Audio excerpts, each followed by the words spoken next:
आते हैं, वहां पे एनालिसिस को आगे बढ़ाते हैं। ठीक है, अब यहाँ पे एक आप देखेंगे, दोस्तों ट्रेंड तो सेल ऑन राइज का ही है। ठीक है, इसमें कोई चेंज नहीं है। अब देखिए, आप एक चीज समझिएगा, नीचे से बाइंग आपको दिखती है, यहां से दिखती है, यहां से दिखती है, यहां से दिखती है, तो आप ये भी कह सकते हो बाय ऑन डिप्स है। ठीक है, बाय ऑन डिप्स है, बाय ऑन डिप्स का एरिया एक ही है, 23,500। ठीक है, पर जब ऊपर की तरफ मार्केट जा रहा है, मार्केट का जो रिजेक्शन के जो पॉइंट है वो कहीं से भी रिजेक्शन आ सकता है। पहला तो ये ही है। ठीक है, ये आपने यहाँ पे देखा, ये है आपका 23,850 से लेके 23,900। फिर एक रिजेक्शन पॉइंट ये वाला भी है जो कि 24,000 के आसपास आता है। ठीक है, और इसके भी ऊपर रिजेक्शन पॉइंट फिर ये है 24,200 का। अगर आप मुझे पुराने टाइम से देखते आ रहे हैं तो इन लेवल की चर्चा मैं आपके साथ कर चुका हूँ। ठीक है, कि भाई 24,200 एक सेल ऑन राइज का लेवल, तो ये सेल ऑन राइज के नंबर हैं। ठीक है, मार्केट अगर ऊपर आता है तो आप यहां से सेल कर सकते हैं उसको 850 से लेके 900 के बीच में। ठीक है, तो 925 940 पे आप ऐसा ले जाइएगा अगर स्क्रीन पे आता है, इस जोन में सेल करते हैं। ठीक है, और थोड़ा सा अगर ज़्यादा है तो भाई आप 24,000 पे भी रख सकते हैं एसएल को, मतलब थोड़े से अग्रेसिव है। बट ये जो तीन जोन है, पहला, दूसरा, तीसरा, जब तक निफ्टी नीचे है, निफ्टी का जो ट्रेंड है वो सेल ऑन राइज है।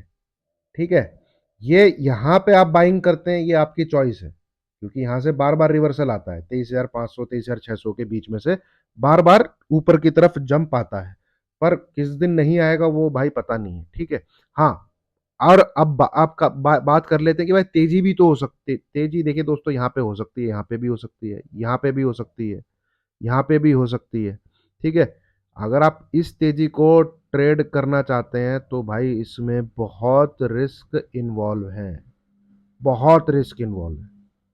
मार्केट में जो अच्छा खासा कन्विक्शन वाला बाई आएगा वो इस लेवल के ऊपर ही आएगा। ये लेवल है 24,200। जब तक निफ्टी, हालांकि इसके ऊपर क्लोज होने से भी मार्केट में ऊपर से सेल ऑफ आ सकता है बड़ा वाला। ठीक है, पर हमें जो लर्निंग के साथ अर्निंग करनी है भाई, जो क्या कहते हैं, अलाउ नहीं कर रहा है पीस। ठीक है, यहां में लगा के आपको समझाने की कोशिश करता हूं। ठीक है, देखिए, जब तक इसके ऊपर नहीं निकलेगा ना, कन्विक्शन के साथ बाई नहीं, ये एक, इसने हाई किया, फिर एक लो आया। ठीक है, अब इसमें ये यहां से भी पलटी मार सकता है। ठीक है, यहां से भी पलटी मार सकता है, यहां से भी पलटी मार सकता है, यहां से भी पलटी मार सकता है। इस प्रकार से नीचे से कहीं से भी आ सकता है, और हो सकता है भाई ये यहीं से सरक जाए। ठीक है, क्योंकि ये नीचे आके एक जंप ले चुका है ऊपर, है ना। और अगर इसके ऊपर भी जाता है तो हो सकता है भाई एक नया 24,500 से नीचे सरक जाए। पर जो बाई बनेगा, आप मतलब कहने का मतलब ये है कि जो ठंडे दिमाग से और अच्छे से कन्विक्शन के साथ घर के अंदर कॉल लेके जा सकते हैं, तो वो जब तक 24,200 के ऊपर, ठीक है, अच्छे से क्लोजिंग ना करे ग्रीन कैंडल के साथ, तब तक आप ये समझ के रखिए मार्केट कहीं से भी नीचे की तरफ सरक सकता है। कोई भी राइज आता है, बड़ा प्लेयर बैठा हुआ है ऊपर, वो अपना माल छोड़ना चालू कर देता है, मार्केट नीचे फिर गिर जाता है। ये आपने अब तक देखा है। और मार्केट के अंदर बाइंग एक ही जोन से आ रही है। ठीक है, वो ये वाला जोन 23,500। तो यहां से अगर आप बाई करते हैं, मैं ये मना नहीं कर रहा कि ये बाई का एरिया नहीं है, यहां से बाई कर सकते हैं।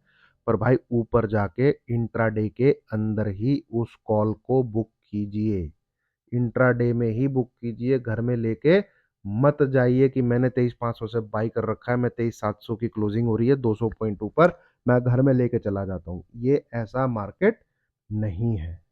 कहने का मतलब ये है, ट्रेंड जो है वो सेल राइज का है। ट्रेंड कब कंफर्म होगा बढ़िया तरीके से पूरा तेजी का, वो जब तक यहां से ऊपर नहीं आएगा। पैटर्न, वेव पैटर्न को समझिए। जो डब्लू लोगों को दिमाग में घुस रहा है, वो डब्लू भी तो बनना तभी चालू होगा यहां से, जब वो इसके ऊपर निकल जाए। तो छोड़ दीजिए इस चीज को यार। ठीक है, और इस चीज को अगर आपको ट्रेड भी करना है, कि मान लीजिए आपको ये डब्लू ट्रेड करना है, तो ये छोटे वाला डब्लू ट्रेड कर लेना, इतनी टांग को ट्रेड कर लेना।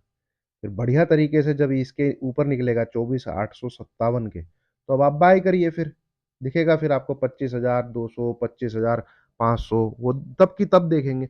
फिलहाल जो है मार्केट में ऊपर से सेलिंग आ जाती है, ट्रेंड सेल साइड का है।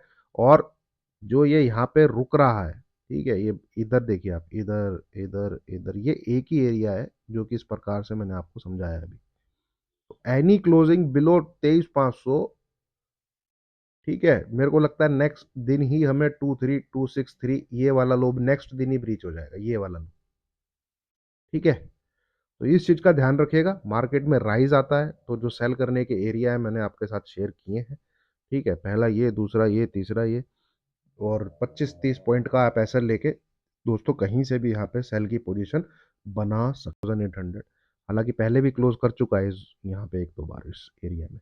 बढ़िया ये हेड एंड शोल्डर का पैटर्न है दोस्तों। यहाँ पे जब भी नीचे सर के 49,700 के 49,700 के मिस नहीं करना है, सेल की पोजीशन लेनी ही लेनी है। ठीक है, ये बात मेरी याद रखिएगा।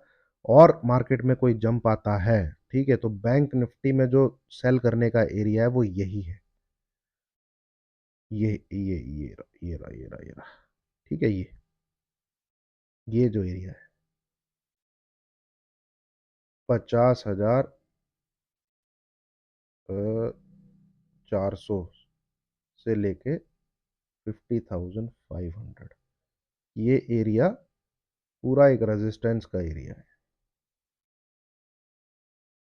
मतलब कि सेल ऑन राइज, तो राइज में कहाँ सेल करना है, वो इस एरिया में आप एक सेल का अटेम्प्ट ले सकते हैं 100-120 पॉइंट का एसएल लेके। ठीक है, तो ये है दोस्तों। और बैंक निफ्टी देखिए, मार्केट आज तो बंद होते होते थोड़ा ऊपर की तरफ गया है, तो हो सकता है हमें कल ऊपर की तरफ देखने को मिले। ठीक है, यहाँ पर भी आप देखेंगे तो गिरावट के पूरे पूरे चांसेस हैं। और बैंक निफ्टी वही जो मैं बोल रहा हूँ, बैंक निफ्टी ही निफ्टी को ले डूबेगा। बैंक निफ्टी बोल रहा है निफ्टी से कि हम तो डूबेंगे सनम, तुम्हें भी ले डूबेंगे। ठीक है ना।